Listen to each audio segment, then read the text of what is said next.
Hey, this is Terry, and in this video I want to discuss the i15 Prisma MK2.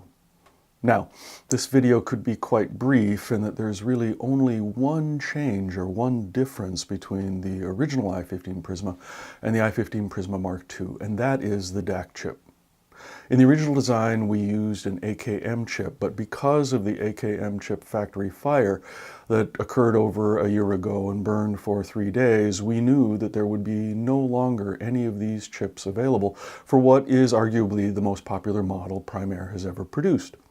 So, knowing well the ESS chips that are available, we knew that we could implement that DAC chip into the design and maintain the award-winning sound quality that the i15 has rightfully become known for over time through all of the many great reviews as well as the customer comments on that tiny but mighty little amplifier. So we implemented this change in the DAC chip, and that in effect is the difference between the two amps. Now, there is a subtle, and I have to emphasize subtle difference in the sound, but we worked very, very hard to maintain the basic sonic profile of that very powerful little amplifier. And as a result, the only way you're going to really be able to hear the difference is if you do a very careful A-B comparison, volume matched, and then what you might be able to hear, depending upon the resolving capabilities of the system, is that the AKM chip has this kind of pure, dynamic character to it, whereas the ESS chip has a somewhat more organic sound to it with an ability to render micro details with a little greater clarity, a little greater kind of natural sounding effect. And again, these differences are quite subtle. Everything else about the product remains the same, the features, the functionality. So the complete Prisma bundle of technologies, whether it's AirPlay, Bluetooth, Chromecast, Spotify Connect, and all of the future updates that we'll be providing to that platform, adding new features and functionality, will be the same for both the original and the MK2 version. And the other fact that remains the same is the capabilities of that amplifier. Now, Bent, our chief engineer, and the design team have done a remarkable job of getting a power supply and input stage that gets the best possible output from the Hypex modules that we're using in that design. And in fact, when I think about how capable that little amplifier is, I'm reminded of a demonstration that I did when it was first launched. And just for fun, at this dealer event, we decided that we would put the i15 into a system with one of the biggest, nearly 6 feet tall, difficult to drive speakers they had in their largest demo room. Now, for convenience sake, the i15 was just simply sitting on a massive 300 watt, 10,000 euro basic amplifier. But it allowed us to just quickly connect interconnects as well as speaker wires to do the demonstration. So good was the sound that we eventually were convinced that we needed to turn off the amplifier. And even then, that wasn't enough because there was some fear that somehow we'd only turned off the indicator lights, the display on the amp, and that we eventually had to literally pull the AC power cord out of this massive amplifier to convince those who were somewhat skeptical attending this event that the sound that they were hearing was coming from that little amplifier. Now, that's not to say that the i15 is the be-all and end-all of amplification. I mean, obviously, we were able to put in an i35, for example, and the system simply opened up even more and became more relaxed with greater detail, greater specificity within a much larger soundstage.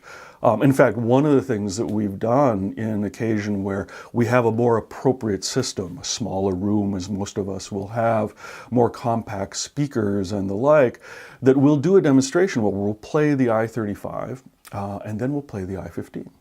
And it's apparent on the expression of those maybe attending the demo that they're not really entirely sure that the i15 doesn't sound as good as the i35. And then we'll go back to the i35. And then again, it becomes apparent that the i35 just simply has that greater ease because of its greater power, its more sophisticated and refined preamplification as well as amplification stage with UFPD2 to create this bigger sound stage with more specific details and a greater kind of three-dimensional rendering than it otherwise might have. And that's a kind of tribute, I think, to the design team's efforts and their ability to have maintained that Primare sound that is true of all of the amplifiers that we have in the range, but be able to bring it down to a much more accessible price point in the i15. An amplifier that has this kind of compact footprint that allows it to be placed in a variety of different situations, most appropriate to how more people live their lives in the living environments that they have. Now, the one thing that I'd like to mention while I wind up this video is that one of the things to keep in mind about the i15 Prisma as well as the SC15 Prisma is that the analog inputs, and there are two, some people miss this on occasion, there are the pair of RCA inputs, and then there's the 3.5 millimeter multi-purpose jack that's both an optical digital connection point as well as an electrical analog input, that both of those inputs are immediately digitized. We have a really sophisticated ADC circuit, an analog to digital conversion circuit, that immediately digitizes them, and that makes the design more effective, more efficient for the multi-purpose that we want to put it to, particularly in the SC15, where we do the WISA wireless connection system. And we worked very carefully on that because it was also the ADC that we put into the higher level products, the Pre-35, I-35, I-25, for when we need to have a digital output, for example, or in the case of the Pre-35, for its WISA connection.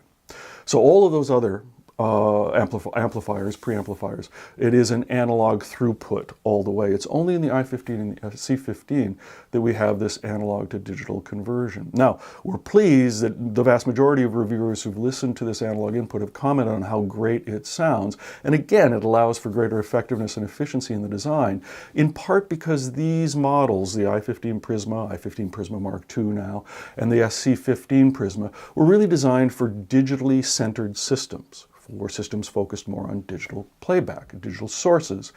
For those who are more analog-centered in their system construction, that's why we built the i15, the all-analog i15 integrated amplifier. And we're able to take the power supply that's otherwise devoted to things like the Prisma network player module, the DAC stage, the amplifier stage in the i15 Prisma, or just the DAC stage in the Prisma module, and the SC15, which is effectively a network player. We're able to reconfigure that power supply to get the best, even better sound from those Hypex modules, and then allow for system building with things like the SC15 acting as a digital control center, a network player, as well as then the CD15 Prisma for those who don't need a digital inputs. And then you have a complete 15 series system with Prisma technology married to the amplifier technology that is part of that platform.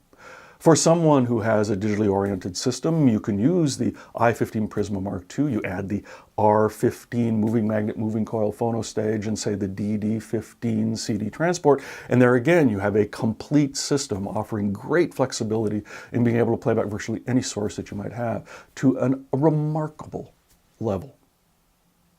So, for more information on the i15 Prisma Mark II, on system building, go to our website, look at some of the YouTube videos we have on the original i15 Prisma, SC15 Prisma to learn more about that platform, as well as 15 series system building and virtually any other topic you might have, or any questions, to answer any questions you might have about Primare product. And that's about it. Thanks.